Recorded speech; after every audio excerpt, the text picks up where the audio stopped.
আপোনাক আন্তৰিক স্বাগতম জনাইছোঁ। আপুনি চাই আছে সাধাৰণ ঘৰ চিকিৎসা ইউটিউব চেনেল। আজিৰ বিষয়বস্তু হৈছে পেচাব জ্বলা পোৰা কৰা। মানুহৰ পেচাব জ্বলা পোৰা কৰে।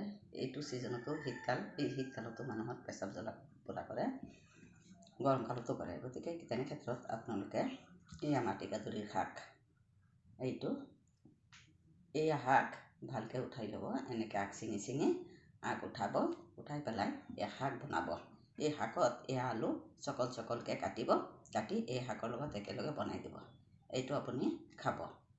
বেছি থাকিলে আপোনালোকে এইটো সিজাই ল'ব। সিজাই এক গিলাচ পানীৰ লগত অলপ এই সিজোৱা পানীটো দি পেলাই খাই দিব আৰু শাকখিনি খাব। 2-3 দিন খালে আপোনালোকৰ এই পেচাব জ্বলা পোৰা নাইকিয়া হৈ যায়।